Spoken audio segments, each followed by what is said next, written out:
noite. Nós estamos aqui no dia 15 de julho, são exatamente 18h04, e eu quero dar uma boa noite a todos vocês que estão nos acompanhando e sejam muito bem-vindos a mais um Open Talks Webinars realizado pelo CMS Group aqui no Brasil, dessa vez com a parceria da VECOM. Meu nome é Elaine Cortez, eu sou diretora de desenvolvimento corporativo da CMS e é um prazer novamente ser anfitriã em mais essa live que, como sempre, nós procuramos trazer aí temas de muita relevância para esse atual cenário, onde vários mercados estão enfrentando de diferentes maneiras esse período da pandemia e, obviamente, tratar um pouco das consequências econômicas que esse momento traz para todos os mercados. Então, hoje o Open Talks Webinars vai trazer para essa roda de discussão mais um tema de impacto para o segmento financeiro. O tema de hoje é pé no freio ou no acelerador? O impacto da pandemia no setor de consórcios e as alternativas para conter a inadimplência. Quem vai nos ajudar nessa discussão hoje é um hall de especialistas de segmentos variados na área de consórcios, de recuperação de crédito, na área de tecnologia também, que vocês aí conheceram um pouquinho na nossa abertura dessa live, mas eu quero especialmente dar um agradecimento especial a todos eles por nos brindarem aí com o seu tempo, por compartilhar a sua visão nesse momento com a gente. Queria dar boa noite a eles, uma boa noite rápido para que todos possam conhecê-los rapidamente. Vamos lá, eu gostaria de dar boa noite ao gerente jurídico e de cobrança da Rodobens, César Nogueira. César, boa noite. Tem que ligar seu microfone. Você está sem microfone? Boa noite, Elaine. Primeiramente, muito obrigado pelo convite. É uma honra muito grande estar aqui com vocês, compartilhando essa mesa com esses colegas, compartilhar um pouquinho da experiência que a gente está vivendo aqui nesse cenário, para poder contribuir, para a gente superar juntos esses desafios e tudo que a gente está enfrentando nesse momento. Bacana, obrigada. Vou dar uma boa noite ao sócio da Nilcom, Celso Andriani. Celso, boa noite, como vai? Tem que ligar seu microfone também?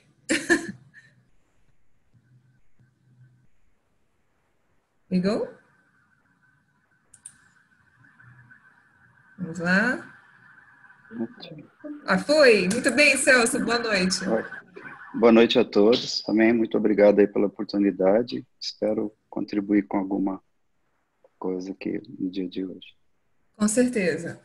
Eu vou dar uma boa noite ao gerente de operações da Mafre Seguros, Guilherme Costa e Silva. Guilherme, boa noite. Boa noite, Elaine. Boa noite a todos. Obrigado pelo convite. Também é uma honra poder compartilhar aqui algumas medidas, ações, ideias com os colegas e com o demais pessoal que está assistindo a gente. Bacana. Senhor Paulo Rossi, presidente executivo da ABAC, Associação Brasileira de Administradoras de Consórcios. Boa noite, Paulo. Boa noite, Elaine. Boa noite a todos. Boa noite, Camila. Boa noite, Celso, Almir, César, Guilherme, os nossos colegas. Debate. É uma honra estar aqui com vocês. Agradeço muitíssimo o convite. Espero apresentar algumas características do consórcio, um pouco do nosso momento atual, vamos falar um pouquinho aí sobre algumas características do produto que completa aí mais de 50 anos de atuação no Brasil. Bacana. E por último, mas não menos importante, eu vou dar uma boa noite ao nosso moderador dessa noite, Almir Lima, diretor de operações da VECOM. Oi, Almir, boa noite. Boa noite, Elaine. Boa noite a todos. Para a gente também é um prazer imenso participar de um painel tão bacana, né, desse trabalho bacana que a CMS vem fazendo ao longo desses últimos tempos, né? Então, eu acho que da mesma forma que o evento, que o próprio CMS se moldou, a gente vai bater um papo interessante aqui sobre isso, né? Como que a gente se moldou, né? Como que os colegas se moldaram aí sobre essa situação tão nova e inesperada. É verdade, todos estamos ansiosos para que isso se normalize, mas a gente não sabe qual vai ser o novo normal, essa nova normalidade que vai chegar. Então, vamos tentar minimamente prever um pouco desses cenários que podem acontecer, né? Eu queria dar uma boa noite também à nossa equipe, como o próprio Paulo aí falou, a Camila está nos auxiliando nesse processo. A Camila é nossa executiva. Deixa eu dar uma silenciada aqui nos outros microfones. é a nossa executiva de contas, Camila Boeri, que está aí nos ajudando nessa live, como sempre. E eu gostaria também de agradecer a nossa audiência, claro, todos os participantes inscritos nesse webinar. Tivemos aí quase 450 pessoas inscritas que devem estar aí se juntando a nós nesses próximos momentos. Uma boa noite a todos eles. Eu quero indicar que esse painel está aberto para a interação de vocês. Vocês podem fazer suas perguntas acionando o botão de Q&A que está disponível aí na barra de ferramentas da sua plataforma.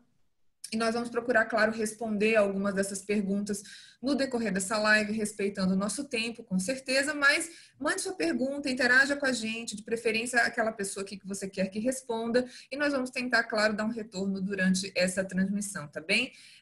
Quero dizer que tem uma enquete em tempo real que nós estamos disponibilizando, vou iniciá-la agora, para que vocês possam interagir em tempo real. Nós fizemos uma pergunta e queremos que você responda. A pergunta é, no segmento de consórcios, qual, na sua visão, é o principal gap originado pela pandemia? Número 1, é o aumento da inadimplência causado por fatores como redução da renda média do brasileiro e desemprego? Número 2, são prorrogações e diluições de mensalidades como forma de renegociação com os consorciados? Número 3, a redução das vendas de novas cotas geradas pela recessão econômica e pela insegurança do momento? Ou número 4, são desistências com muitos resgates dos valores em espécie de crédito aos consorciados contemplados? Responde aí, interage com a gente, dê sua opinião, e aí a gente vai conseguir dar o resultado no final dessa enquete. Importante também lembrar que nós estamos gravando esse webinar, então você pode ver, rever depois e compartilhar com sua equipe, com seus amigos, pela plataforma de vídeos streaming da CMS chamada Cred Hub. Se você ainda não conhece, eu convido mais uma vez, todas as vezes eu convido você a conhecer a nossa plataforma no credhub.net. Vai lá dar uma olhada, são mais de 200 horas de conteúdos exclusivos de vários países onde a CMS atua, que você pode ver, rever, compartilhar. É grátis, basta que você se inscreva. Você pode ver não só essa live que está sendo gravada, mas também todos os outros webinários que nós fizemos no Brasil e nos outros países também. Tem entrevistas com várias lideranças, tem também o arquivo digital de inúmeras palestras e debates dos nossos eventos que nós fizemos em vários mercados globais. E o melhor, como eu falei, é grátis. Então, vai lá, acessa credhub.net, se inscreve, pode divulgar e pode assistir à vontade. Muito bem, agora que eu já fiz o meu jabá, vamos começar. Eu gostaria de passar, então, a palavra, eu queria explicar um pouquinho a dinâmica dessa noite. Eu vou passar a palavra inicialmente ao Paulo Rossi, presidente executivo da ABAC, para que ele possa fazer uma abertura, contextualizando um pouco do cenário dos consórcios nesse momento. Depois, nós passamos a palavra ao moderador da noite, que é o Almir, e aí nós começamos os debates. O debate da noite, como eu falei, vocês podem interagir fazendo perguntas também para os nossos speakers dessa noite. Então, muito obrigada a todos. Eu vou me retirar um pouquinho, mas vou dar a palavra ao Paulo Rossi para que ele possa fazer sua apresentação. Paulo, é com você. Tenham todos uma excelente live. Muito obrigado. Estão me ouvindo bem? Estamos ouvindo. Todos me ouvindo bem? Estamos ouvindo você, então, tá Paulo. bom. Pessoal, muito boa noite. Mais uma vez agradeço aí o convite, né? Para a gente é uma honra estar aqui com vocês apresentando algumas características do consórcio, né? Nós somos aí a Associação Brasileira de Administradores de Consórcios. Bom, a ABAC nada mais é do que uma entidade representativa de administradores de consórcios em âmbito nacional. Nós temos hoje em nosso quadro associativo 98 administradoras e 16 empresas da categoria que a gente chama de categoria especial. Ou seja, são empresas que não são administradoras de consórcio, mas prestam serviço, de alguma maneira, dão uma contribuição para o sistema, né? A nossa missão é representar, desenvolver e fortalecer as administradoras associadas e o sistema de consórcios como um todo, né? Nós temos hoje 143 administradoras normatizadas e fiscalizadas pelo Banco Central do Brasil. Nós somos regidos aí por uma lei própria, que é a Lei 11.795, ela tramitou durante 5 anos no Congresso Nacional. Apesar de ela ser de 8 de outubro de 2008, ela entrou em vigor no dia 6 de fevereiro de 2009. Né? E ela realmente é um marco regulatório, que ela passou a conferir aí maior segurança para todos os entes aí que atuam no sistema de consórcio. Né? Basicamente, a administradora, o grupo, né, de consorcia, o grupo e os consorciados, e é uma referência aos demais atores como para a autoridade competente e entes de proteção ao consumidor. Entre outras características dessa lei, eu destaco realmente ele trouxe, além de ter trazido a segurança para o sistema, realmente ela trouxe algumas características importantes, como, por exemplo, o grupo se sobrepõe aos interesses individuais de cada consorciado considerado individualmente, né? E uma outra característica importante é que o patrimônio do grupo não se confunde, os patrimônios do grupo não se confundem, e o principal, o patrimônio do grupo não se confunde com o da administradora do consórcio. Então, um item bastante importante. É uma lei aí que realmente a gente chama que ela diz que ela pegou, porque ela vem aí trazendo uma evolução para o sistema de consórcio. Falar um pouquinho sobre o mercado atual, do período de janeiro a maio, né?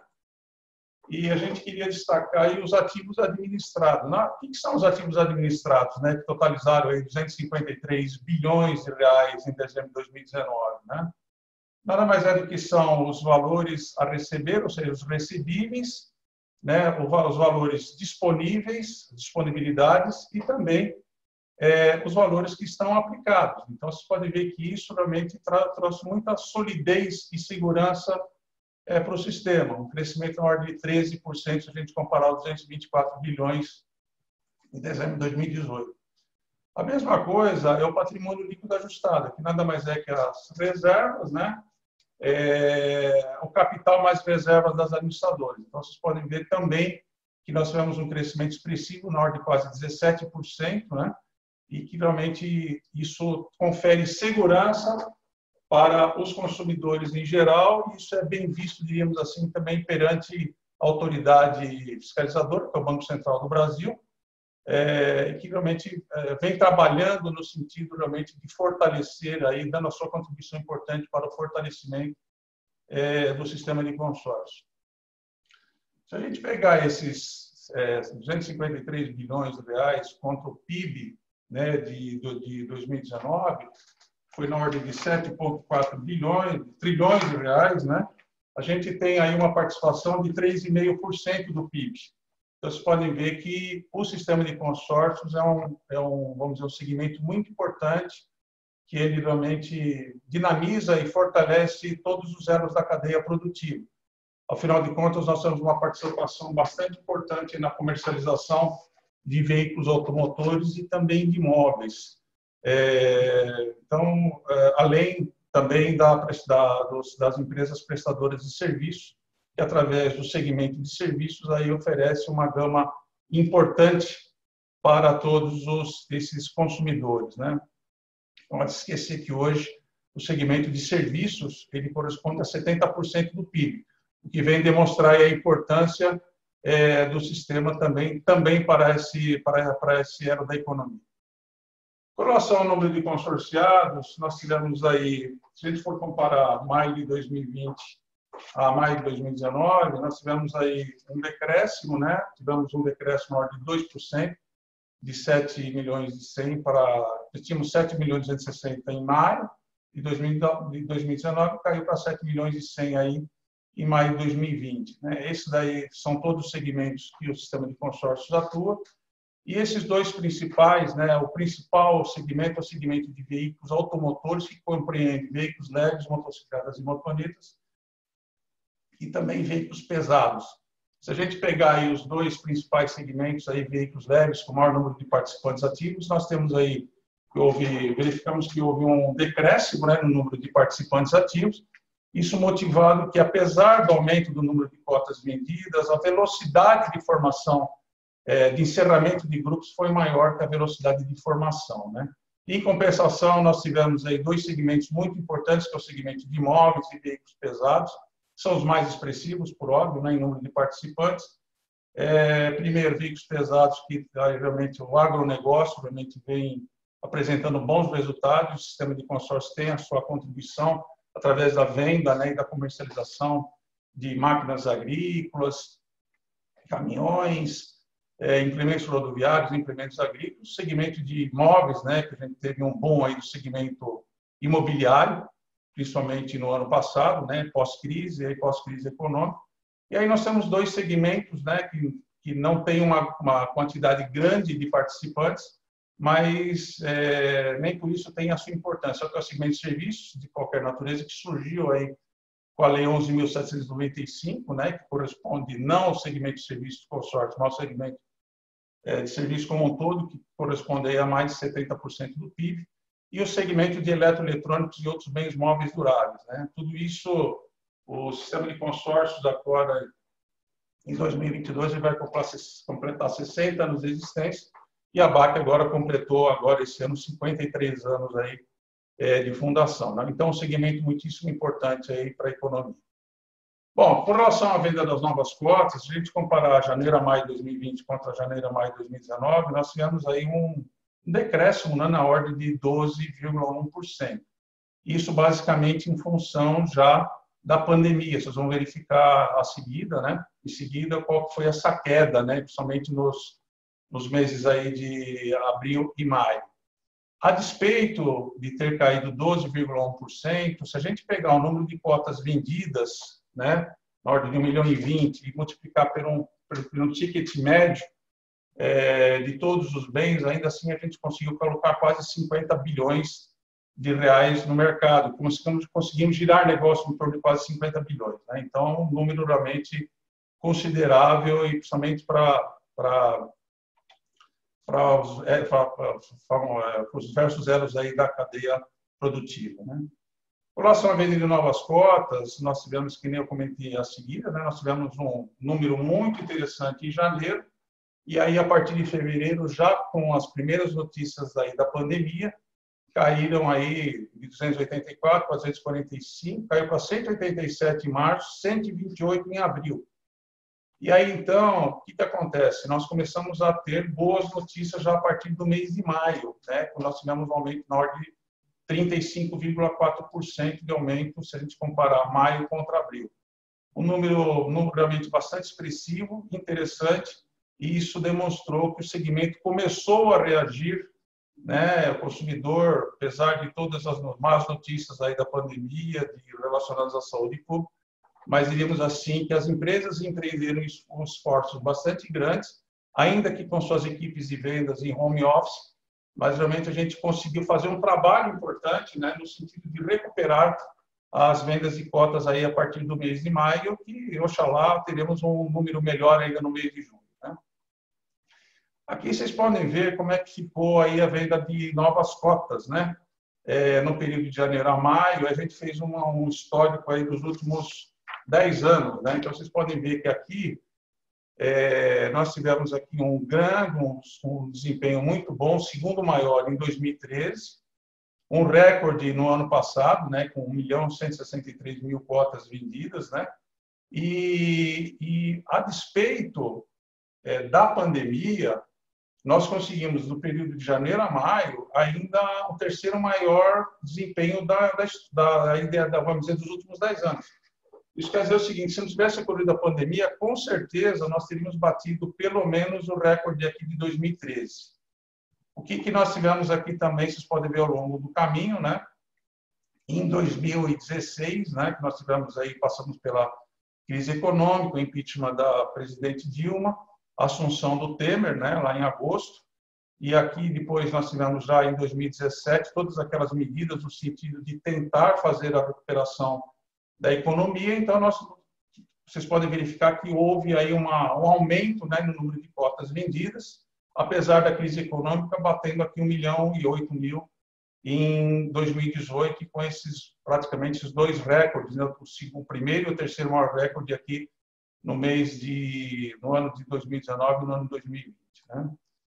Aqui nós temos nós vamos trabalhar apenas com 3 indicadores. Esse é o ticket médio mensal. Também, se a gente comparar, a gente vinha numa evolução, né? Janeiro, fevereiro, março e abril. Abril nós atingimos aí R$53.000, praticamente, do ticket médio, considerados todos os segmentos, mas que acabou caindo para 46.700 aí no mês de maio, né? Com uma queda de 12,8%. Isso é aquela coisa, o consumidor se assustou com as notícias, né?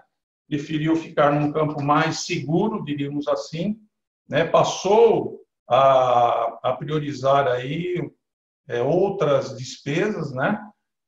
Mas ainda assim nós fechamos com um ticket médio de quase R$47 mil, ou seja, ele buscou uma segurança e, consequentemente, falou, peraí, vamos ver como é que a coisa fica, né? Parou vocês podem ver que teve uma queda no número de cotas, isso refletiu também no ticket médio aí das administradoras. Agora nós temos aqui alguns indicadores econômicos das situações do Covid, né, em 2018, 2019 e 2020.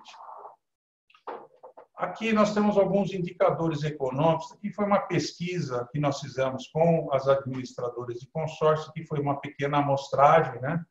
E aí nós fizemos, tentamos, né, e conseguimos captar algumas informações referentes a fevereiro. Então, nós colocamos fevereiro como, né, base zero, e aí, então, nós, nos meses de março, abril e maio, nós fizemos essa pesquisa, claro, uma pesquisa por amostragem, e a gente basicamente quis saber o seguinte, né, qual que era o percentual de variação do volume de vendas, né, ou seja, da quantidade de cotas em relação a fevereiro. O segundo, qual que é o percentual da variação do valor das vendas em relação a fevereiro? E o terceiro, qual que era o percentual de variação do recebimento da quantidade de parcelas recebidas em relação a fevereiro? Então, você pode ver que aqui tivemos uma queda, então, o gráfico em azul é a variação percentual da venda de cotas, né? Então, chegou aqui a uma queda de março em relação a fevereiro com 9%, depois em abril nós chegamos a cair quase 40%, né? Ou seja, realmente todo mundo levou um susto, né? Mas as empresas se mobilizaram no sentido realmente de reverter essa tendência. E aí, então, as notícias foram muito boas, que em maio, com relação à venda de cotas, nós já tivemos um aumento de 0,93%, quase 1% de aumento já, se a gente levar em consideração em fevereiro. Na variação de percentual de vendas, a mesma coisa. Caímos quase 4% em março, quase 32% em abril, mas já tivemos um alento aqui de quase 8% em maio. Isso por relação à variação de venda. Ou seja, se a gente pegasse aquelas vendas e pudesse somar em valor, já houve aí uma reação e o consumidor se mostrou mais favorável realmente a comprar cotas de consórcio. E, por último, qual a variação em quantidade de parcelas recebidas, né? E aí, então, nós tivemos também aqui um aumento de 1,12 em março, depois caiu 3,9%, caiu menos 1% praticamente em março, depois com um afundamento para 7,26%, e já no mês de maio nós tivemos um aumento na ordem de 2,7%. Tá? Então, boas notícias aí para as administradoras de consórcio. Estamos fechando o número de junho e acreditamos que esse número realmente vai apresentar resultados muito superiores ao de maio. Venho conversando com várias administradoras, vamos tendo aí um feedback bastante positivo. Tá? Então, aqui a gente não quis levantar número de cotas vendidas, né? Ou seja, não perguntamos isso. Nós tivemos cotas, algumas administradoras conseguiram aumento do número de vendas, outras tiveram redução, né, se comparado a esses períodos aí, mas o que a gente quis fazer foi apenas uma média aritmética dos percentuais constatados aqui, levantados. Tá? Falar um pouquinho agora sobre inadimplência, né, e a gente tem a inadimplência principalmente dos contemplados, isso é um dado que o Banco Central também divulga nos seus relatórios, né, e aqui nós tivemos aqui em 2018, vocês podem ver que nós começamos aí com 6,7%, tivemos essa escada aqui, e aí então, você se lembra que falei da assunção do Temer, né, como presidente, medidas no sentido de recuperar a economia, né, tivemos aí uma grande quantidade de pessoas desempregadas, mas todos esses movimentos foram no sentido de tentar recuperar a economia, e aí o banco e o consórcio pode ver que a gente começou a responder bem também já a partir do ano de 2018. Então, nós apresentamos podemos separar aqui, né, a partir de junho, tivemos uma crise econômica muito grande, né, até junho, uma recuperação, e aí também isso se refletiu nos índices de inadimplência, né, quando nós conseguimos aí baixar esses índices. Por que a gente leva em consideração apenas os contemplados? Porque, de fato, eles são aqueles consorciados que, se por acaso eles não pagarem suas parcelas, a administradora terá que tomar aí providências no sentido de executar as garantias, retomar o bem ou, né, executar as garantias reais, no caso aí do consórcio de serviços, por exemplo. Tá? Vamos partir para o ano 2019. Podem ver que os bons, vamos dizer assim, as boas notícias começaram, né? Então, lá em 2017, nós tivemos a reforma trabalhista, né? E em 2019, nós tivemos a reforma da Previdência. Todas essas boas notícias refletiram também nesses índices de inadimplência. Então, vocês podem ver que, apesar desses sobressaltos aqui em alguns meses, como março, vocês podem ver que ele acabou, encerrou dezembro de 2019 com um percentual de 5,45%.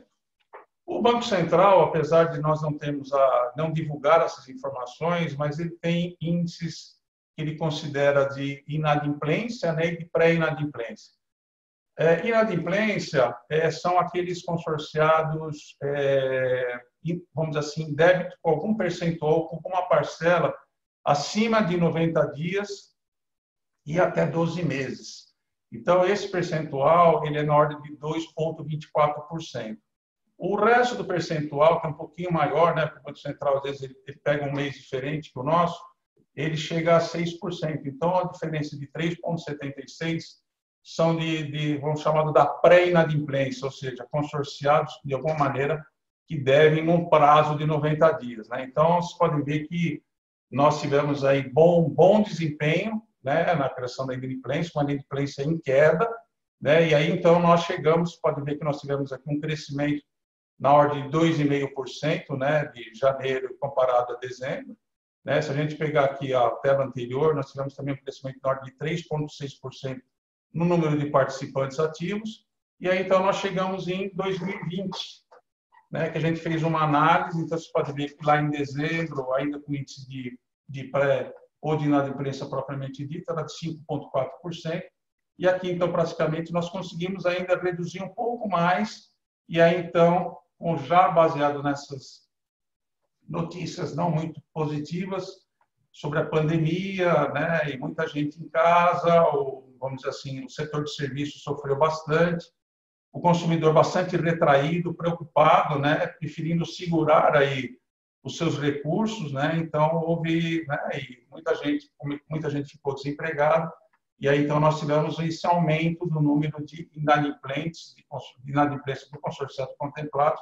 Então, a gente vê diríamos assim, essa linha crescente, né? Ou seja, um ascendente aqui, batendo 5,8% em fevereiro, praticamente 5,78% em março.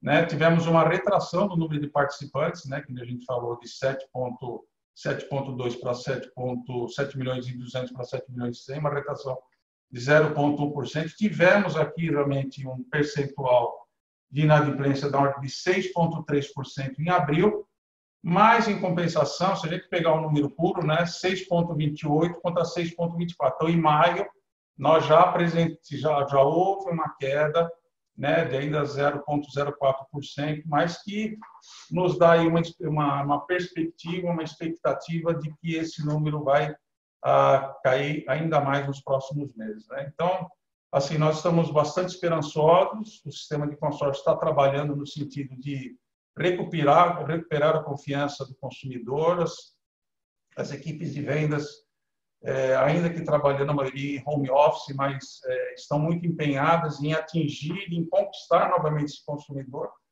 Ainda que a gente tenha aí notícias, né, de uma grande quantidade de pessoas desempregadas, mas nós acreditamos aí que o consórcio, pelas suas características de planejamento financeiro, né, a gente sempre costuma dizer o seguinte: se hoje o consumidor ele quer ter uma vida melhor no futuro, ele realmente tem que apostar, ele tem que começar a fazer vamos dizer assim, uma poupança que o consórcio proporciona, uma poupança com objetivo definido desde já. Nós também trabalhamos aí de forma bastante intensa na educação financeira. Participamos aí do projeto do BC Hashtag, no sentido de a gente divulgar cada vez mais a educação financeira. Temos várias cartilhas no nosso site, no sentido realmente de trabalhar na divulgação e na propagação da educação financeira. Trabalhamos também, temos um projeto de certificação de profissionais, ele começou lá há 2 anos com um projeto de certificação de profissionais de vendas, mas nós evoluímos, agora nós estamos já com o projeto de certificação de todos os profissionais. A nossa ideia é, de fato, certificar toda a pirâmide, diríamos assim, do alto escalão até, né, esses profissionais que realmente lidam, no sentido realmente de melhorar a qualidade de vendas, né? Nós temos aí um badge, ou seja, aquele profissional certificado, ele vai apresentar um diferencial no mercado. E para aqueles profissionais que ainda não conhecem muito o sistema e querem se aprofundar, nós oferecemos também um curso. Tudo isso está disponível no nosso site, www.abac.org.br, e esse é um trabalho que a ABAC desenvolve aí há 53 anos.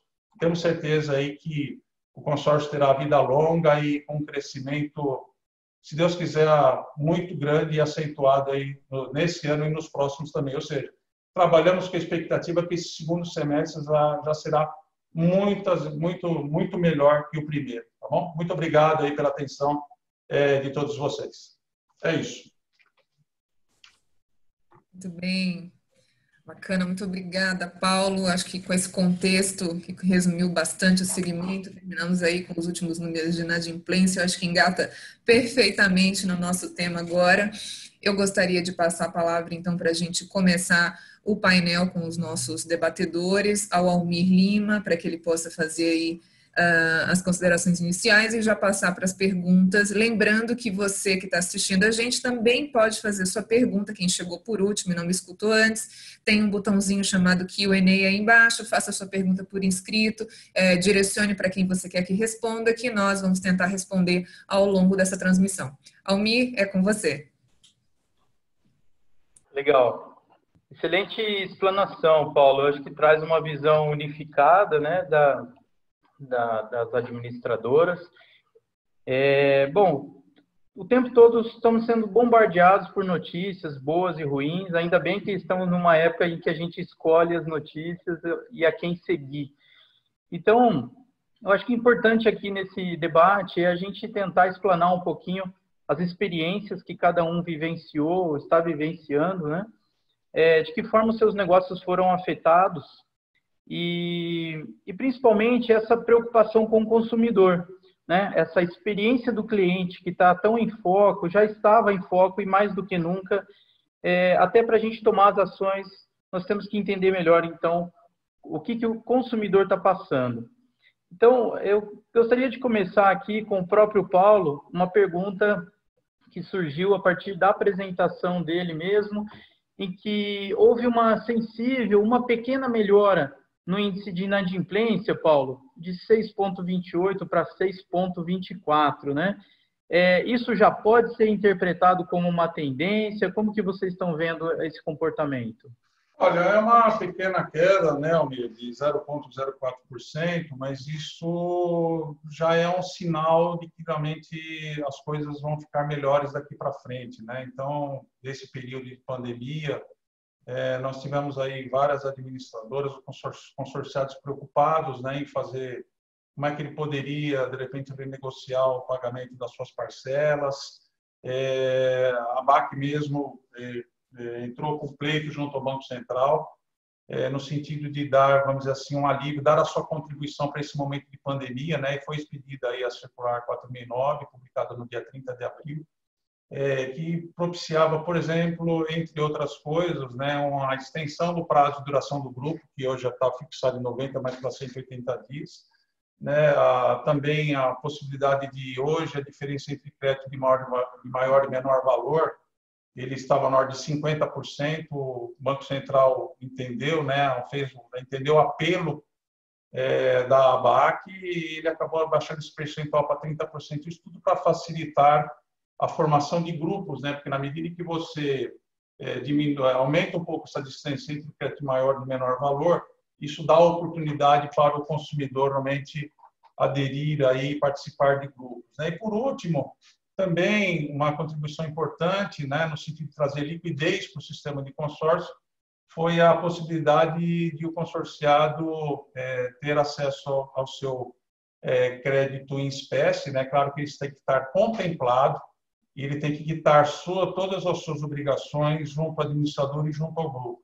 Esse prazo, antes da 4.009, ele estava fixado em 180 dias, e a ideia, então, era propiciar, né, desde que o consorciado pague as suas contribuições, né, tanto as suas parcelas vencidas ou vincendas, né, isso foram medidas aí temporárias, então, essa regra, por exemplo, da formação de grupos de 90 para 180 dias, ela vale dentro das regras estabelecidas pelo Banco Central até março de 2021, e essa possibilidade de o consorciado, claro, dentro da administradora tem a possibilidade, ou seja, está a critério dela disponibilizar esse crédito de forma imediata e dentro daquelas condições, né? Vale também até 31 de dezembro. Então, assim, o sistema de consórcios deu uma contribuição importante para o consumidor, entendeu esse momento problemático e grave aí da pandemia, no programa de saúde pública. Então, nós acreditamos, Almir, que essas várias iniciativas, ações das empresas, isso trouxe aí vamos dizer assim, a gente levou uma contribuição importante para o consumidor, para o consorciado, né, para o consumidor consorciado. Então, nós acreditamos que tudo isso vem propiciar aí, já vem contribuindo para essa queda, ainda que incipiente, de 0,04%, mas que a gente sabe que é muito cedo para afirmar. Mas nós estamos bastante esperançosos que, a partir do segundo semestre agora, esses índices, principalmente da atividade econômica, eles comecem a mudar e isso realmente traga aí vamos dizer assim, possa propiciar um desempenho muito bom e muito melhor até agora para todos, para o sistema de consórcio. Obrigado. Legal. Eu acho que isso vai se consolidando com o tempo mesmo, não tem jeito, né? Mas em meio a tantos índices caindo, né, ficando operações no vermelho, isso não deixa de ser positivo, né? Temos uma outra pergunta aqui, a gente vai variar um pouquinho os temas. Eu acredito que isso vai estar direcionado mais aí para o César ou para o Guilherme, sobre as cotas não contempladas. Sabemos que o rigor na cobrança, aliás, nem é uma cobrança, né, ou no contato, não é assim algo tão forte, tão incisivo. Porém, em momentos de crise, é uma receita que muitas vezes o consumidor fica fragilizado, fica com medo. Então, pode ser para você, César, como que vocês estão tratando esse tema internamente aí das cotas não contempladas, na inadimplência ou no atraso delas, é claro? Vamos lá, Mir. Boa noite. Obrigado pela pergunta. Lá na Rodobens, a gente tem uma área específica, também fica sobre a minha gestão, a área de retenção. Ela é totalmente voltada e estruturada para a cobrança desses clientes, que estão em atraso e ainda não foram contemplados. Então, a gente estruturou uma área com um script totalmente diferenciado, a gente trata até, inclusive, como se fosse uma nova venda, tá? Onde o objetivo é fornecer para o cliente meio para que ele continue no grupo. Então, a gente é um pouco mais flexível na questão de negociação, trabalha bastante com rateio, prorrogações, etc., redução do crédito do cliente, eu tenho um bem de 100 mil, reduz para 50, dentro da proporção que se o grupo permitir. A gente tenta flexibilizar ao máximo para que o cliente continue na sua jornada e permanecendo ativo no grupo de consórcio, participando das assembleias, enfim. Legal. E o não pagamento dá aquela dúvida, né? Se ele está indo para outra instituição, né? Ou se realmente é só uma questão ali. Então, a proximidade acho que é importante. Bacana. Uma outra questão que a gente recebeu na opinião de vocês, mediante a crise, né? Quais produtos vão ter maior adesão agora nesse período, né? Visto que hoje o maior volume está em veículos automotores. Mas se perante a crise e a mudança de comportamento do consumidor, se vocês enxergam que outro produto pode ter uma ascensão. Está aberto também, quem quiser opinar. Desculpa, Almir, você pode repetir a pergunta, por favor? Claro. Bom, Paulo, só confirmando aí, hoje o maior volume de operações de consórcio é para veículos automotores, certo? Certo. Uma dúvida que surgiu aqui, que enviaram para a gente, foi se existe uma expectativa de diminuição, ou melhor, de ascensão maior de outros produtos de consórcio, né? Pouca gente explora, mas existem muitas modalidades, até para uma cirurgia estética, até para estudo, uma bolsa de estudos, enfim. Então, se vocês acreditam, têm observado o crescimento em outros produtos também.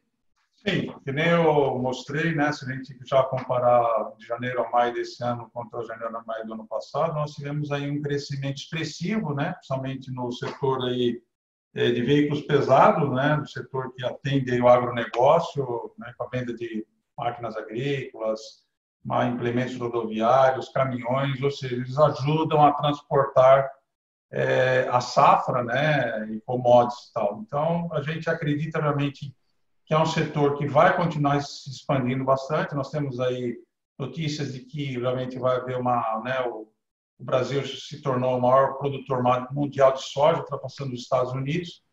E é claro que a gente vai precisar, de alguma maneira, colher essa safra e transportar essa safra, né?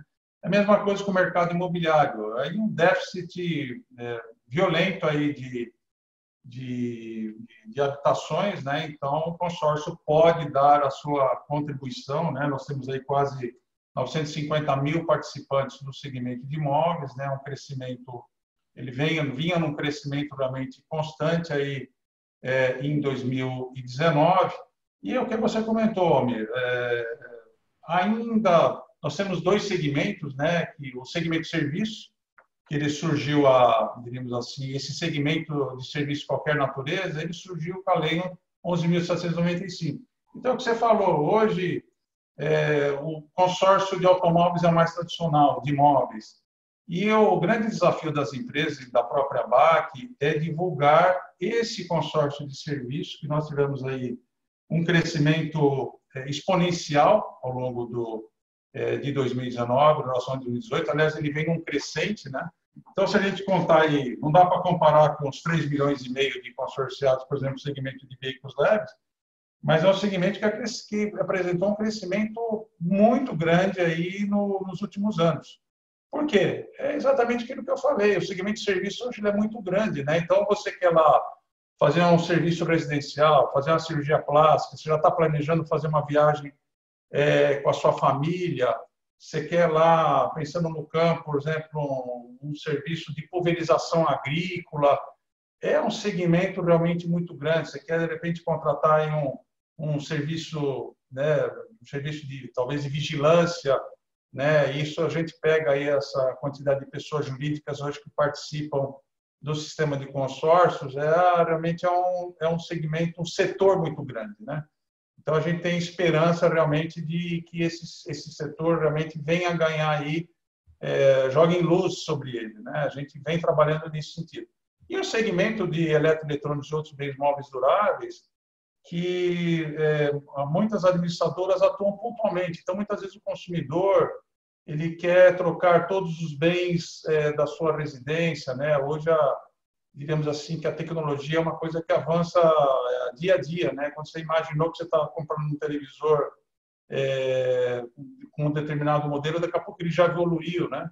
Então, pode comprar um aparelho celular. Então, você tem o consórcio propicia exatamente que com um crédito você troque todos os bens da sua residência, né? E aí tem a outra categoria de outros bens móveis duráveis também, que aí tem uma gama imensa, né, de produtos que se encaixam nesse setor. Então, a tendência, realmente, o segmento mais forte é o segmento de veículos automotores, mas eu acredito que todos eles realmente vão ter vida longa aí, com um crescimento grande ao longo dos próximos anos. Somente com essa crise que certamente nós já estamos passando e vamos superar, e com essas medidas também governamentais, no sentido realmente de estimular aí o consumidor, né, a voltar ao mercado de consumo. É isso aí, obrigado. Ok, obrigado. nós estamos recebendo bastante pergunta, está bem bacana esse trabalho aqui com vocês. Desculpem, provavelmente algumas ficarão para o final e a gente deve responder isso de maneira posterior. Agora, eu gostaria de fazer uma pergunta para o Celso. Celso, como fornecedor, representante de fornecedor de sistema para esse mercado, né, Celso? Conta para a gente como que está sendo a demanda aí da sua empresa, como está se comportando aí os seus clientes? Olha, a demanda da Newcom, por incrível que pareça, aumentou, né? Os clientes acho que estão aproveitando essa fase para automatizar os processos, lançar novos produtos, então aumentou e aumentou muito a nossa demanda. E também nós nos estruturamos, né, para atender nessa pandemia, né, investindo em novas tecnologias. Então, o nosso serviço só tem aumentado, graças a Deus. Que legal, Celso. Um pouquinho, como que vocês sentiram aí essa questão do home office, né? Eu sei que não é bem o foco, mas eu acredito que, em virtude da demanda aumentando, você também tem que se preocupar com a produtividade, né? Como que está sendo para vocês aí essa experiência?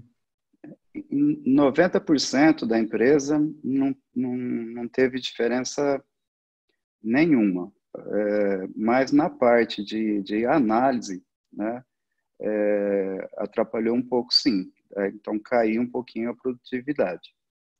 Agora, nos demais setores da empresa, não. Atendimento, programação, essa parte continua praticamente tá normal. Agora, a análise atrapalhou um pouquinho, sim. Quando nós trabalhávamos juntos, era mais eficiente. Legal, Celso. Obrigado.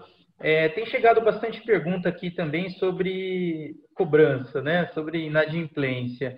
Então, Guilherme, gostaria que você explanasse um pouquinho para a gente, na visão seguradora, né? Que tem aí uma preocupação até um pouquinho diferente ou adicional, realmente com a concretização aí dos pagamentos, a evolução das carteiras. Então, o pessoal está perguntando aqui como que vocês fizeram em relação à régua, se vocês foram mais rígidos, mais flexíveis, o que vocês estão fazendo? Almir, a gente, no início da crise, né, quando foi ali a segunda quinzena de março, vinha num momento muito bom. Março para cobrança costuma ser um mês excelente, né? E aí a primeira quinzena estava indo muito bem, e aí veio a crise, né? E isso impactou muito forte no início. E o que nós fizemos, né? Primeiro, chamamos as assessorias, nossos parceiros, né? Conversamos, pedimos opiniões para eles, porque eles estão na linha de frente. A gente, como seguradora, não faz uma cobrança direta, né? Não faz o contato com o consorciado. Então, nós chamamos aquelas pessoas que estão no dia a dia ali da cobrança para, em conjunto, adotar algumas medidas, ouvi-los, né? E, por outro lado, também as administradoras. Então, que medidas nós poderíamos estar tomando, já que o consórcio ele nos limita em algumas situações, justamente pela essa questão da regulação e tudo mais, que ela é importante, né, mas em alguns momentos ela acaba engessando um pouco essas decisões, né, principalmente naquelas cotas que estão em andamento ainda. Então, o que a gente passou a fazer ali? Tomar algumas ações, né? O que ajuda muito na redução da inadimplência para a gente são aqueles grupos encerrados, né, que já não está mais em pagamento, e ali foi colocar campanhas de descontos, né? Isso foi uma medida que a gente tomou para manter esse fluxo de cobrança, isenção de descontos, de multas e juros. Algumas administradoras abriram mão, né, de parte dessa, que ela, né, teria 50% aí direito desses juros, algumas abriram mão para que pudesse também contribuir com a manutenção aí dos pagamentos, dos acordos, né? E uma medida que a gente tomou também, que eu acho que foi muito importante nesse momento, que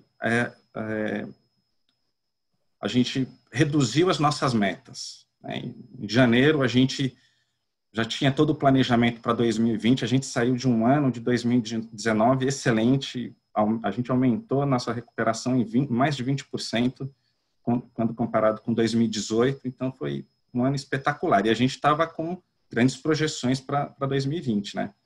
Então isso nos pegou de surpresa, e o que nós fizemos ali? Em abril, nós reduzimos as nossas metas junto aos nossos prestadores, aos nossos parceiros, porque isso acaba tendo um efeito psicológico, porque quando você tem metas muito arrojadas, isso acaba desmotivando as equipes, né? E aí você acaba não concretizando pelo menos aquilo que você espera diante desse cenário.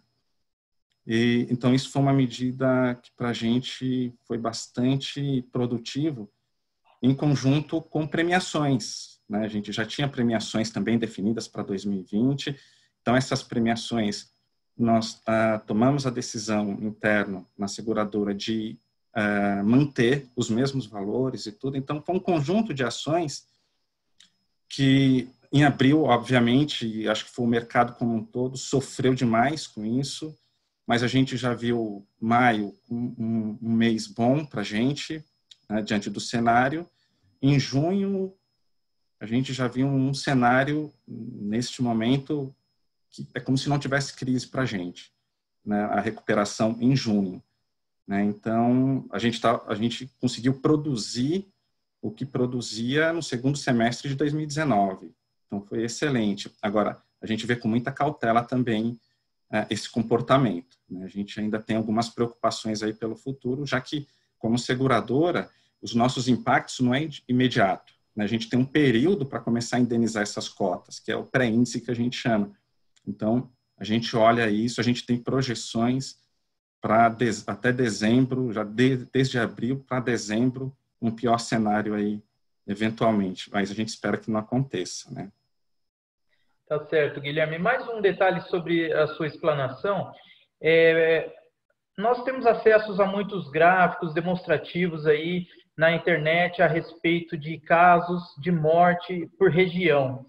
Então, esse trabalho de análise por região, por exemplo, chegou no seu negócio, vocês tiveram que observar isso e ter um comportamento ou uma régua diferenciada por região, por exemplo? Olha, a gente não teve uma alteração de régua por nós, diretamente, né? A gente foi impactado por algumas decisões dos próprios birôs de negativação, que passaram a negativar com 45 dias. Antes a gente começava um pouquinho antes, aí dependendo da carteira da própria região também, né? Então, mas a gente mudar propriamente a régua, não. O que teve, o processo que mais sofre até hoje com essa questão é o do jurídico, né? A recuperação de bens, os retomados. Então, a gente sente isso muito forte, né? A gente fez levantamentos por região, a gente pega regiões do Nordeste e do Norte que sofreram uma queda de 80% na recuperação de veículos, né? Pará, Pernambuco, Ceará, Bahia, né? Foram estados que, Piauí, que a gente teve um impacto muito forte, né? Agora, a vantagem é que tem as comarcas digitais, e isso acaba facilitando, né? Mas naqueles locais que não tem, realmente paralisou, né, por completo, não tinha como dar o andamento nisso. Então, de uma forma indireta, ela sofreu, a régua, né, sofreu nesse sentido, os impactos. Ok. Uma outra pergunta aqui, também no âmbito da cobrança, só que no âmbito jurídico mesmo, contemplados. Então, César, a gente recebeu aqui uma dúvida em relação a esse tema. frear ou acelerar. Então, como fica isso no lado da busca e apreensão, né, no lado da cobrança judicial para vocês? Como que você está vendo isso? Na verdade, a gente, quando chegou a pandemia, a gente começou a avaliar com um pouco mais de cautela a nossa regra de cobrança. Então, inicialmente, a gente esticou um pouquinho, tentou flexibilizar ao máximo a questão das negociações. Algumas modalidades de renegociação nos contemplados que a gente não executava, como rateio, prorrogação, a gente passou a fazer, até por conta que muitas das medidas judiciais a gente estava sem um tipo de eficácia. Então, a gente entrava com a ação ficava parada, inclusive nas comarcas digitais, a parte burocrática de fórum saía, despachos de liminares, etc., mas para o oficial de justiça sair para ir cumprir o mandado na rua, a gente estava com muita dificuldade. Então, a gente, hoje, no primeiro mês de abril, a gente sofreu bastante, a gente quase não estava ajuizando, a gente parou a regra de ajuizamento. Aí, em maio, a gente retomou de forma gradual, maio e junho. O que a gente está fazendo? A gente está fazendo toda uma análise preditiva por região, por comarca, para saber se determinada comarca está tendo realização de cumprimentos de mandatos, para só aí a gente partir para a distribuição da ação. Então, a gente está sendo um pouco mais criterioso. Qual que foi uma das estratégias da Rodobens? Nesse cenário, a gente ser mais criterioso para a gente preservar o caixa. Então, a gente já tem um motor de ajuizamento, que a gente chama de motor de decisão, que a gente vê todo o estudo de viabilidade, quanto que eu vou gastar, quanto que eu vou trazer naquela garantia, e no final, quanto que vai sobrar, para ver se vale a pena investir recursos na recuperação. Em comarcas que eu sei que não está funcionando, a gente não está distribuindo a ação, porque eu sei que eu vou ter um desencaixe de caixa nesse momento, e dificilmente vou recuperar isso num curto espaço de tempo. Então, nessas regiões que está totalmente parado, a gente está flexibilizando as negociações e estamos segurando, sim, um pouco a régua de busca e apreensão. Ok, obrigado. O Paulo, tem uma pergunta aqui. Agora, algumas perguntas a gente recebe pela própria plataforma, então essas são nomeadas aqui, né? Então, o Célio Lopes fez uma pergunta aqui para o Paulo.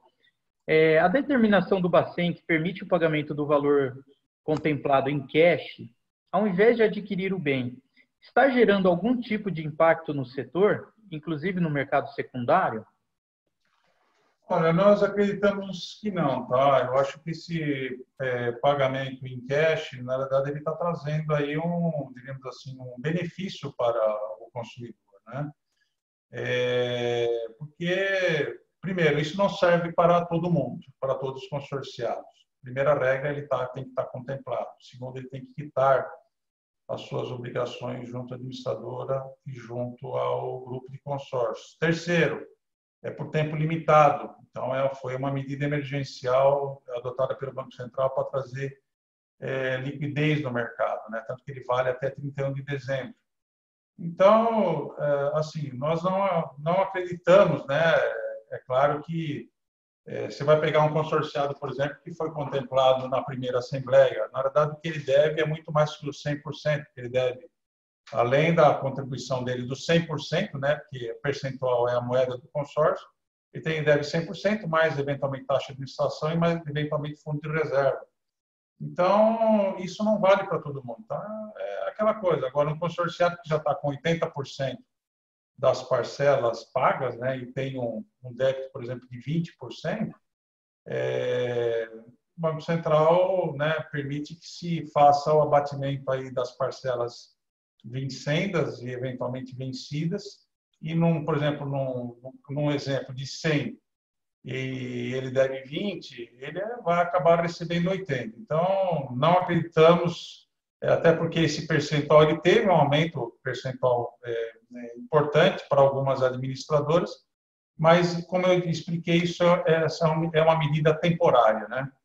Uma medida que traz aí um benefício para o consorciado contemplado. Então, não acreditamos que isso realmente vai trazer algum sobressalto no mercado, mas, com certeza, um benefício importante aí para esse consorciado que pode estar passando por uma dificuldade financeira e ele tem que fazer uma avaliação, né? Ele vai chegar lá e vai verificar qual que é o meu débito, qual que é o meu saldo devedor. Vale a pena fazer isso? Porque a primeira regra ele está contemplado, né? E a segunda é pagar essas obrigações. Então,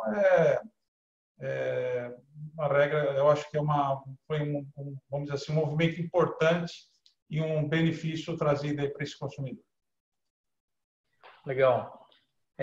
Outra pergunta vai para o César agora a respeito de contato com os clientes, né? Canais digitais, enfim, toda essa multicanalidade em que a gente já estava inserido e mais do que nunca precisamos acelerar, né? Então, a pergunta aqui foi no sentido assim de que como que está o nível de atendimento, né? Está localizando mais fácil os clientes agora? Porque antes havia aquela coisa assim de não conseguir fazer um contato com a pessoa certa, enfim, havia ali algumas dificuldades em relação a isso. Como que está esse índice para vocês, César, na questão do contato? Amir, o CPC nosso melhorou, tá? Tanto nos clientes contemplados como não contemplados. A grande dificuldade é a questão da conversão, né? Que por conta de todo esse cenário que a gente já comentou aqui. Muitos dos clientes tiveram redução de salarial, outros foram desligados. Então, assim, a gente está tentando ser o mais flexível possível na questão das renegociações. A gente está conseguindo chegar nos clientes, falar mais, mas a conversão caiu. Então, não é porque meu CPC melhorou que eu estou trazendo mais caixa. A gente teve que flexibilizar bastante na questão das negociações. Por outro lado, eu acho que é interessante quando o CPC aumenta, a sua pesquisa do motivo de inadimplência também melhora, né? Você tem uma amostragem maior, com maior significado, né? Paulo, eu acredito que essa pergunta pode estar direcionada para você, que é a respeito de taxa de juros. Do modelo de financiamento convencional versus a taxa de administração do consórcio. Se na tua visão, ou pelas notícias que você tem das administradoras, se com a pandemia isso tende a cair também e se adequar para outros níveis. Olha, a gente não costuma fazer comparação de taxa de juros com consórcio, né? São dois produtos absolutamente distintos. Um é para quem precisa do bem imediatamente e o consórcio é para quem trabalha com planejamento financeiro e está preocupado lá com o seu futuro, né? Assim, não acreditamos que essa queda da taxa de juros possa influenciar no consórcio, tá? Até porque quando você tem um financiamento, você tem que cumprir uma série de requisitos para conseguir fechar aquele financiamento, né? O consórcio é mais para pessoas que estão pensando numa poupança planejada e a longo prazo, né? Com a possibilidade de ser contemplado por sorteio a qualquer momento e tendo uma reserva e oferecendo o lance. E o lance dele sendo vencedor dentro das regras contratuais, ele tem acesso ao crédito, né? E vem a segunda vantagem de ter poder de compra à vista, poder de barganha e fazer um bom negócio nesse momento, inclusive. Nós acreditamos que há espaço para o consórcio crescer mais. Agora, há espaço para a taxa de administração cair? Nós entendemos que a taxa de administração, hoje cobrada, ela atende às necessidades da administradora. Então, se ela atua numa determinada região e ela tem hoje custos que têm que ser observados, então, os custos de observância hoje no sistema de consórcio, isso para todas as categorias de administradores, a pequena, a média, a grande, mais aflige mais as empresas pequenas e médias, os custos de observância são muito altos. Se você pegar uma taxa de administração, que muita gente fala, né? Uma taxa de administração de 20%. Só que se você pegar essa taxa de administração e dividir por um prazo de 200 meses, por exemplo, num grupo de imóveis, que é o prazo médio, né? Dá 0,1%. Então, assim, parece alguma coisa complicada, mas entendemos que não. E não adianta. Existe a margem para cair um pouco de uma ou de outra? Não sei, vai depender muito da atuação da administradora e como que estão os custos dela, e ela tem que estar de olho no lucro. Afinal de contas, a administradora de consórcios, nós somos um país capitalista, a administradora de consórcios precisa visar lucro também, ela precisa contratar mais, ela precisa ter mais empregados, ela precisa, vamos dizer assim, cobrir os custos, né, de todo esse trabalho que ela oferece para esses consumidores, para esse grupo de consorciados, nesses prazos longos de pagamento, né? Então, dá para cobrar menos que 20% num grupo de 200 meses? A taxa é 0,1% ao mês. Então, assim, às vezes as pessoas confundem um pouco, porque a taxa de juros hoje está, a taxa Selic está em 2,25% ao ano. Tá bom, mas vai lá na ponta verificar se você vai pagar essa taxa de juros tão baixa, né? Então, e outra coisa, volto a insistir, o consórcio tem seu espaço, tem muito espaço para crescer ainda. Nós temos hoje 7 milhões e 100 mil participantes ativos, mas quantos consumidores ávidos por consumir nós temos ainda no Brasil, né? Temos aí uma curva grande ainda de consumidores que não têm carro. Aqueles consorciados de motocicletas, por exemplo, e aqui em São Paulo, né?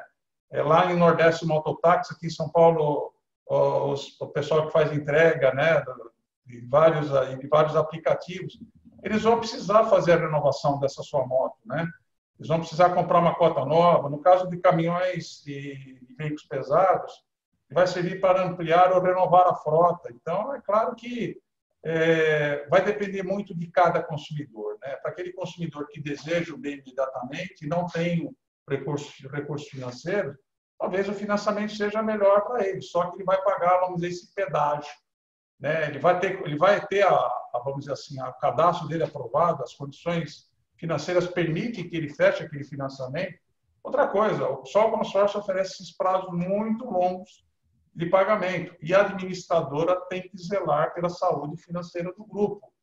Ela tem custos incorridos para administrar um grupo, por exemplo, por 200 meses, né? Então, ela tem que ser bem remunerada para fazer frente a todos esses custos e essas despesas. Então, é claro que depende de cada administradora, mas posso garantir que hoje as taxas de administração elas são bastante compatíveis com os custos das administradoras de consórcios de todos os portes, de todos os tamanhos, de todos os segmentos. Tá? Pode haver um espaço para, de repente, fazer uma promoçãozinha, de repente, em algum determinado momento, né? Em função de algum dia especial, mas eu acredito que hoje, vamos dizer, o que é exigido do Banco Central hoje, as exigências são muito grandes, tá? Então, acreditamos que se a maioria está cobrando essa taxa de administração, essas taxas médias, é porque realmente elas precisam fazer frente a esses custos de observância muito grandes, exigidos não só pelo Banco Central, como para também fazer frente a outras necessidades das administradoras, né? É isso aí, obrigado. Ok. Celso, ajuda a gente aqui numa dúvida, claro, numa visão mais de tecnologia também, mas assim, as vendas digitais, né, ou as demandas por vendas digitais ou funcionalidades no software focado em venda, também tem aumentado bastante a diversidade de funcionalidades ou telas ou situações para tentar proporcionar uma venda direta mais rápida e digital?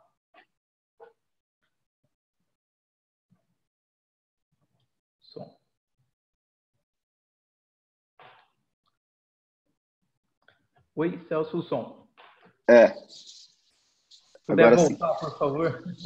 Falei assim, principalmente agora, com a dificuldade de locomoção, aí o pessoal ficando em casa, então a venda através dos aplicativos móveis aí tem crescendo, também está crescendo bastante a demanda, né, por esse produto, e como também a parte de assinatura digital, né? Então, estão investindo nisso. O pessoal está investindo nisso. Com certeza. A diminuição de tempo e distância, né, que a gente está tendo, está sendo bem interessante mesmo. Bom, a gente está começando a caminhar para o final aqui, a gente ficou com muitas perguntas.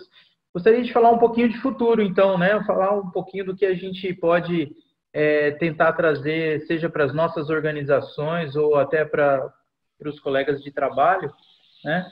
E, se me permitem aqui uma parte, nós temos investido bastante também não só em ferramentas, em software, mas em treinamento, em pesquisas, para a gente tentar trazer para os nossos clientes, para esse mercado, realmente inovação, né? Uma forma de tornar mais digital o trabalho da cobrança, principalmente, que era uma coisa que sempre foi vista assim, né? Cobrança é um assunto chato, é um assunto que o cliente não quer atender e tal.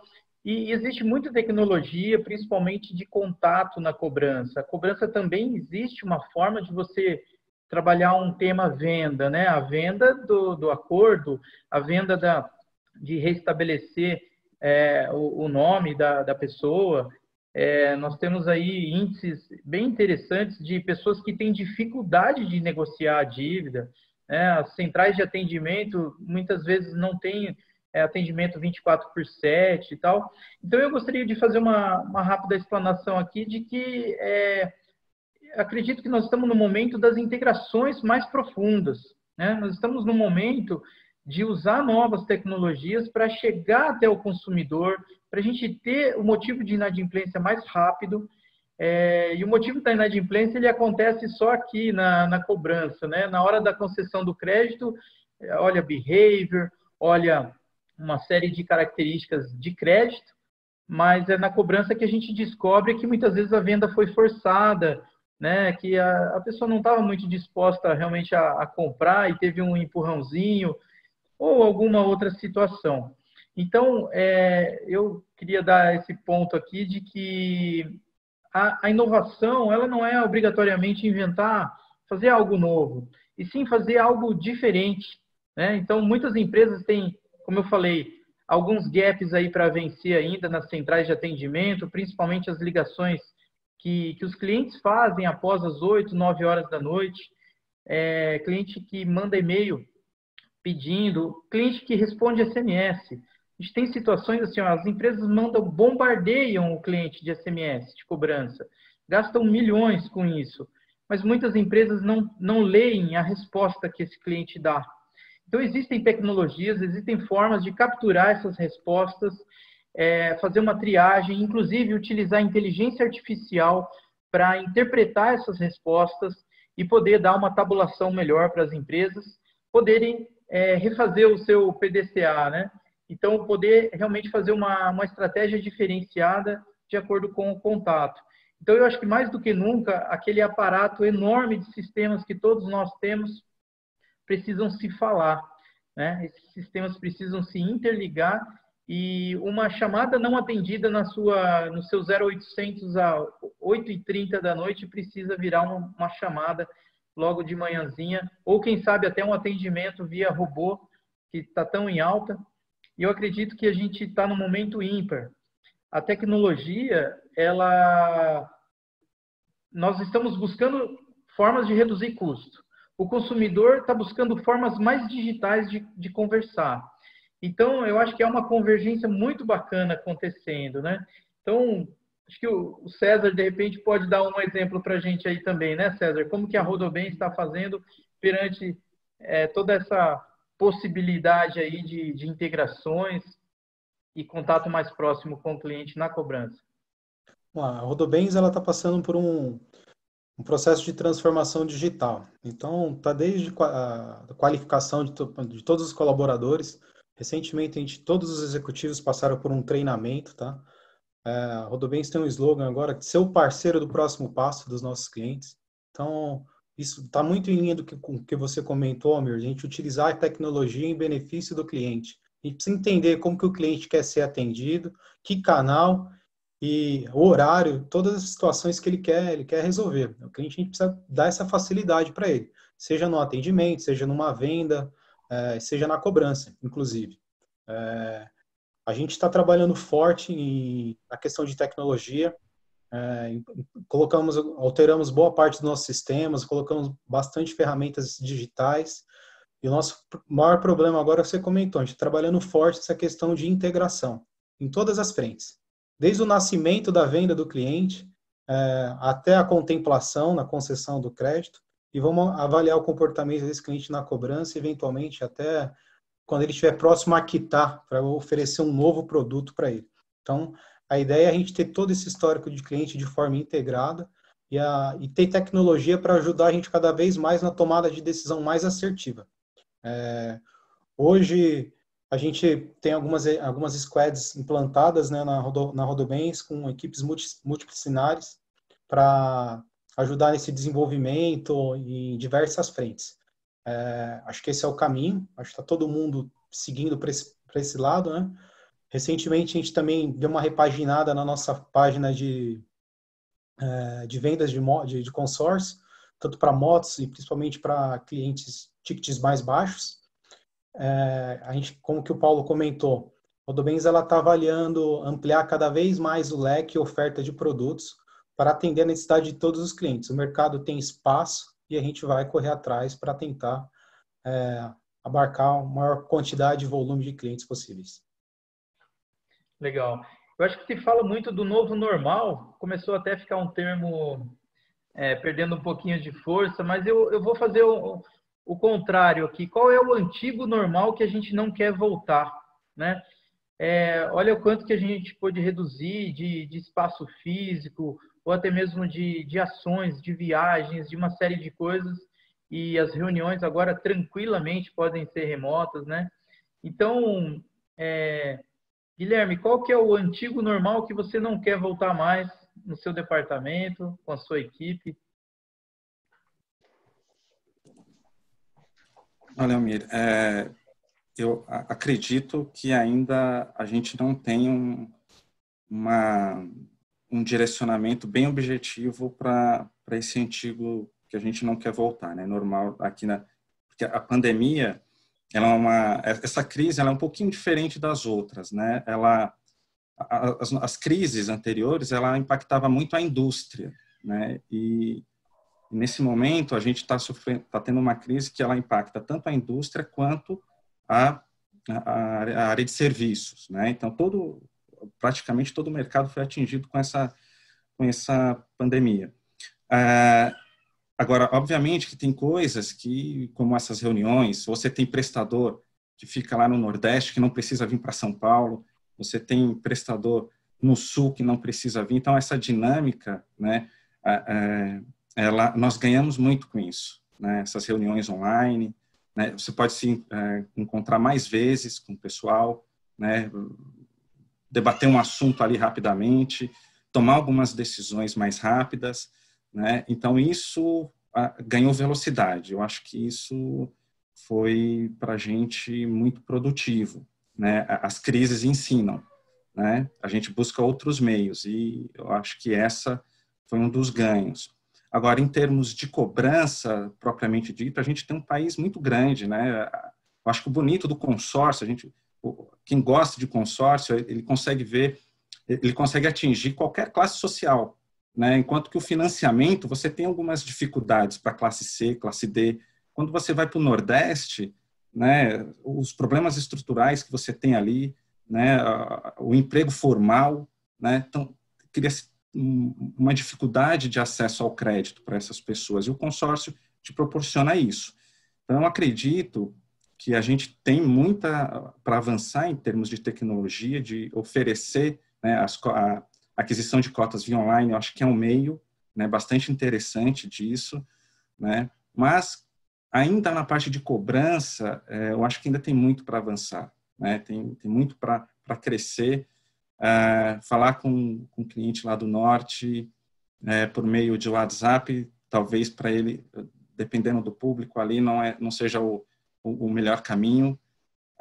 E aí acho que é testar, né? Nós já testamos diversas formas, nós já participamos de feirões físicos, de Serasa, nós já fizemos propaganda em rádio em determinadas regiões, né? Tentando buscar um caminho de conversar com esse inadimplente, né? E aí algumas coisas você vai abandonando e outras você vai tentando e acertando, e aí você vai deixando o antigo para trás, né? Aquilo que não serve ou aquilo que a gente conseguiu otimizar, você vai deixando. Mas é muito difícil ainda, acho que é muito cedo a gente conseguir dar um direcionamento objetivo daquilo que vai ficar para trás, sendo bem específico na parte de cobrança. Bacana. Paulo, o que você acha que pode ser, então, o novo normal, ou as coisas do antigo normal que era bom que não voltasse, né? Olha, eu concordo com a maioria das colocações do Guilherme e assim, né, a gente está vivenciando, por exemplo, o trabalho home office, né? Então, quem imaginou que hoje a maioria das organizações tivessem testado, né, o home office e teriam gostado? Então, é claro, você evita deslocamento do esse funcionário, quanto tempo ele perde hoje num trânsito, num transporte público. Então, eu acho que isso evoluiu bastante, né? A tecnologia está propiciando isso, que nem o Guilherme falou. Antigamente você não tinha ideia de qual era o custo de repente para você fazer uma viagem que hoje para fazer uma reunião que hoje você pode fazer online, né? Através do jeito que nós estamos fazendo agora, né? Então acho que se evoluiu muito nesse sentido. Claro que ainda, por exemplo, falando em home office, né? Você fala assim, bom, mas hoje o sistema de acesso à internet permite que você tenha um acesso home office de forma normal? Não, muito pelo contrário. Muitas vezes você está falando com uma pessoa e cai a conexão dela, aí você fala, poxa vida, então assim, nós partimos para um estágio tal e talvez alguns segmentos não tenham acompanhado essa evolução. Então, eles vão ter que se mexer muito rapidamente para que isso aconteça, né? Por outro lado, que nem o Guilherme falou, você tem algumas regiões do país, a gente está vendo isso nas aulas de faculdade, né? Ou seja, hoje existe aquela tecnologia o suficiente para, de repente, você integrar todas aquelas pessoas que, às vezes, não têm um computador em casa, não têm acesso à internet, né? Então, eu acho que temos muito a evoluir. E as administradoras, que nem houve comentários sobre as vendas digitais, eu acho que as administradoras já evoluíram bastante. Claro que vai continuar o trabalho home office, mas ainda o consórcio é um produto que ele tem que ser vendido. Então, nós não poderemos abrir mão, né, que nem o próprio Guilherme comentou, de vendas no contato pessoal, né? Ele falou lá das regiões Norte e Nordeste, lá nós temos um consórcio de motocicletas, por exemplo, que é muito divulgado, muito difundido, e ali, muitas vezes, aquele consumidor ele não tem acesso à tecnologia. Então, vai ter que ir lá o profissional de vendas, né? E vai ter que fazer esse contato pessoal. Então, acho que algumas coisas vão coexistir. Vai haver um trabalho mais home office, as empresas vão partir para isso. Por outro lado, a tecnologia vai avançar, as vendas digitais vão aumentar, sem dúvida, nessa facilitação, por exemplo, de contratos, de assinatura digital. Por outro lado, eu acho que esse contato pessoal, essa venda pessoal do produto, vamos dizer, esse tete-a-tete, né? Esse PAP, isso não vai acabar, né? Então, acho que nós vamos ter que conviver aí com as duas situações. A venda à distância, o home office, a tecnologia avançando mais, mas o consórcio ainda tendo uma parte dele tendo que ser vendida aí pessoalmente, no tete-a-tete, para convencer aquele consumidor que é um bom produto, que é o melhor para ele, para o seu futuro, para a família e para a empresa. Obrigado. Eu vou acrescentar aqui um item que com certeza não vai sair mais do nosso dia a dia, pelo menos do meu, é o contato com a família, né? Como foi fantástico a gente ter esse momento em casa ou próximo deles, né? E teve esse período de ajuste, né? No começo é aquela coisa assim que você fala, se habituando realmente, né? Mas como é gostoso aquela interrupção sadia do seu filho, né? De alguém querido ali, e a gente está no espaço deles, né? O home office, na verdade, passa a ser uma salinha que eles emprestam para a gente. Então, o lado que eu gostei muito foi esse, acho fantástico. César, quer acrescentar alguma coisa aí de um novo normal ou antigo normal que não quer que volta mais? Está bem em linha com vocês. Acho que o desafio é questão de vendas ou atendimento do cliente, a gente acertar o canal, conseguir traçar bem o perfil dos nossos clientes e atender ele da melhor forma possível. Acho que essa questão que vocês comentaram de reuniões, poxa, para reduzir o número de viagens, você poder estar mais tempo em casa, ser mais produtivo as reuniões, né? Que às vezes é tanta reunião no dia a dia, que você fala, poxa, você acaba não produzindo, mas às vezes no home office você tem esse espaço para você conseguir desenvolver, focar, etc. Eu acho que o grande ganho é encurtar essas distâncias e ter maior velocidade nessas comunicações. Acho que esse, para mim, vai ser o grande diferencial. Mudar um pouco a nossa forma de pensar, né? A gente brinca bastante aqui na empresa que a gente teve que acelerar, o maior acelerador da transformação digital foi a Covid. Então, forçou a gente a testar, a se adaptar e buscar que o home office funciona, né? Dependendo lógico, algumas áreas, dependendo do tratamento de base, que precisa alguma coisa presencial, mas provou que funciona e provou que tem espaço para melhorar e veio para ficar, né? Acho que é isso. Ok, gente. Então, eu gostaria de agradecer a todos. E aí, a minha sugestão da VECOM aqui é que a gente acelere. Mas esse acelerar significa, muitas vezes, a gente acelerar na análise, a gente acelerar na atenção com os clientes e, principalmente, com a nossa família. Obrigado a todos. Elaine, é com você. Bacana. Eu adorei. Eu acho que a gente, lamentavelmente, não conseguiu responder. Teve uma interação muito bacana, muito boa do público. Muitas perguntas sem responder. O que eu fico triste por não poder ter mais tempo para dar para vocês falarem, mas também a gente tem muitas questões ainda. Eu gosto sempre de sair querendo mais. Então, a gente vai encerrando por aqui. Lembrando a vocês todos que vocês podem rever esse webinar acessando o Cred Hub, podem repassar aí para suas equipes. As pessoas que não conseguiram entrar nessa live podem assistir por meio do Cred Hub. E quero muito agradecer aos oradores presentes, a todos vocês que disponibilizaram esse tempo para compartilhar com a gente um pouquinho da sua experiência, de como que foi esse processo, qual que é a visão de vocês do futuro. Com certeza ajudou a gente a sair com muito mais certezas do que dúvidas daqui, como é a nossa intenção. Queria falar para o nosso público também que ficou até agora, dar uma boa noite a todos. Não esquecer que na hora que você fecha essa tela, você pode participar de uma pesquisa de opinião sobre esse webinar e nos ajudar aí a fazer um conteúdo de qualidade. Antes que eu me esqueça, eu vou dar o resultado da enquete que nós fizemos lá no começo. Perguntamos para as pessoas qual a opinião, na sua opinião, qual é o principal gap originado pela pandemia no setor de consórcios. E acho que, claro, ganhou o aumento da inadimplência causado por fatores como redução da renda do brasileiro e desemprego. Eu vou compartilhar os resultados com todos. E na sequência ficaram muito empatados os 2 e terceiros lugares, com prorrogações e diluições de mensalidade, como forma de renegociação de consorciados, e redução das vendas de novas cotas geradas pela recessão econômica.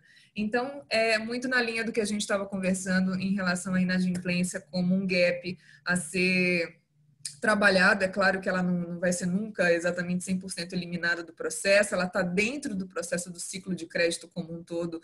Em qualquer lugar onde exista crédito, vai existir, de certa maneira, um índice de inadimplência anexado, mas a gente trabalha aqui para que tudo isso seja revertido com muita tecnologia, com muita inteligência de dados e, obviamente, com todo o trabalho de diversos profissionais que possam trabalhar, que possam inserir e agregar valor a esse processo. Então, eu quero mais uma vez agradecer a VECOM, porque ela é uma das empresas que agrega muito valor a todos os processos, está com a gente em vários eventos mostrando aí sua capacidade e, como empresa, seu potencial. Obrigada, Almir, e obrigada a todos os nossos oradores. Paulo, obrigada pela introdução. Muitas perguntas para você aí no início sobre o contexto dos consórcios. Espero contar com a BAC novamente nos próximos webinários aí, nos próximos eventos. Guilherme, Celso, César, e eu agradeço bastante a participação de vocês. E ao nosso público, um grande abraço. Queria dar um tchau para todos. Tchau para todo mundo. Se quiserem ligar os microfones para dar um tchau. Tchau, pessoal. Muito obrigado. Pessoal, obrigado. Tchau, pessoal. Obrigado. Parabéns pelo evento, viu? Parabéns aí. Obrigado aos internautas aí pelas várias perguntas. Valeu. Tchau, Obrigado, gente. pessoal. Uma boa noite. Tchau. Até o próximo Open Talks Webinars. A gente se vê no próximo. Até mais.